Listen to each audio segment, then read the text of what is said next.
Hi guys, and welcome back. So today it is not going to be a recipe per se. Well, it is a recipe, but we're not making food. We are going to work on our utensils and self-care of wood utensils specifically. But this would also work for any type of wood cutting board or anything that you're going to be using in the kitchen that is wood. That's going to be coming in contact with your food. So we are making a wood butter for our utensils. Now I've been over the past year really trying to switch over to purely either metal or wood utensils, but specifically wood, and just trying to get rid of plastic altogether. So Goodwill, Salvation Army, all these places have, for 69 cents, you can get any type of wood utensil if they have it. And then sometimes Salvation Army is even cheaper. Now you can buy these new, you can buy them online, but why do that when you can get them for so cheap? But with that being said, sometimes they're not always in the perfect condition, or if you had bought them new at one point and have been using them, they need a little revamp every now and then. So this one, for instance, is in really good condition. There's nothing splintered, nothing dry or cracked. So this one is just going to be given a coat just for good measure. Whereas this one, I don't know if it's gonna, yeah, you can see the teeniest tiny little, not even splinters, but just from where it scrapes the bottom of a pan. That is what we're looking at. Or like you can feel the difference in this one compared to that one. You can see the difference. And then the same with this one. It's just the edges, maybe. Yeah, right there. So anything that looks like that, you're going to want to take a very fine sand or two and just lightly sand it before you get started. So I'm going to do that here in a minute.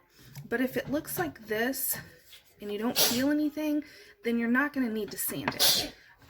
Now this isn't all of my utensils. This is just what I had grabbed to start. But I'm going to go ahead and get the rest of my utensils. I'm going to lightly sand anything that may need sanded. But I wanted to show you the recipe so that this can be melting while we're sanding down everything. It's super simple. It's 2 ingredients. All you need is a 1-to-3 ratio of beeswax and an oil. So you could use mineral oil, but I'm going to use something that I would normally use in my cooking. So you could do coconut oil, you could do grapeseed oil, you could do walnut oil, although that is on the expensive side. But you could do all those types. Just make sure it's a 1-to-3 ratio. So like we're doing 1/3 cup of the beeswax to a full cup of the coconut oil. So we're going to get this in here. And then a full cup of our coconut. And then the cup of coconut oil. Now, all we're going to do is put this on low. We're not wanting to cook this at all.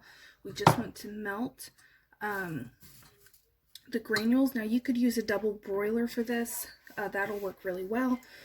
But, or even a glass pot overneath.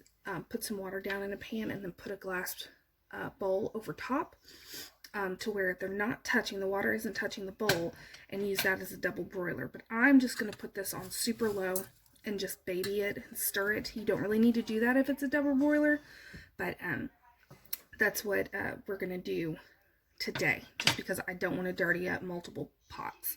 So super low if you're not going to use a double broiler. And then once it's melted, it's essentially done, but I will show you how we do it and the whole process. Okay, so it took about 20 minutes, 15 minutes for everything to melt together, the beeswax is going to take the longest. Now, if you were doing this in a double boiler, it probably won't take as long, but I needed to do it on low because I didn't want anything to burn. So, you want to have some sort of storage dish. You can use a mason jar. Mason jar would work great. But since I'm going to be using this on a semi-regular basis because I'm always adding to my collection, I want to have it readily available. So this is going to have a lid, and it's going to just stay on my counter, and I'm just going to label it that it's the wood butter. So now that it's in here, we're just going to let it cool down completely and solidify into that butter paste that we're wanting.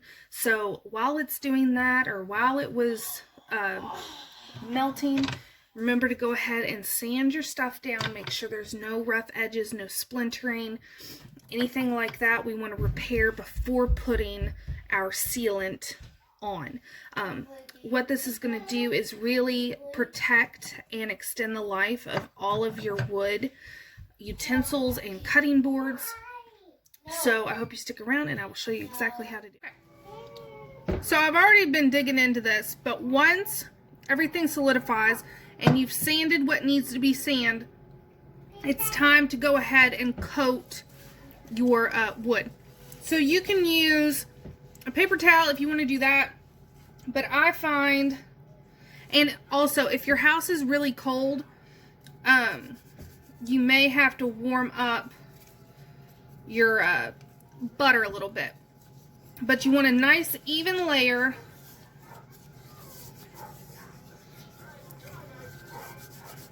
Everywhere.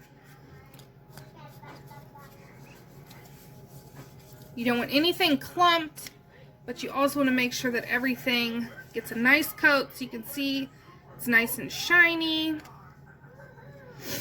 And then it's going to come over here and sit on a paper towel. I already have a couple more that have gone. And we are just going to let these sit overnight, or if you're doing it in the morning like I am, then you're going to let it sit all day. And then we will buff it out after. So you want to let all this nice wood butter soak in and do its thing. So do not rush it. But I'm just going to keep doing this until all of my wood utensils are done. And then I will bring you back later tonight whenever we go to buff this out. Alright, so once you have let everything soak up all that wonderful wood butter, you just want to take a clean rag and just buff it out. This is all we're doing, guys. Buff, buff, buff. Get all the edges. And voila. Beautiful, beautiful, beautiful. So, I have my work cut out for me because I have all of mine. This is, I think, my whole collection. Maybe. But I hope you enjoyed this video. I hope you learned something. The recommended time to do this is at least twice a year. Obviously, if something is getting extra wear, do it more than twice a year. But that's rule of thumb, is about every 6 months, go ahead and give your wood utensils a little bit of extra love. So, I will see you guys next time. Thanks for watching.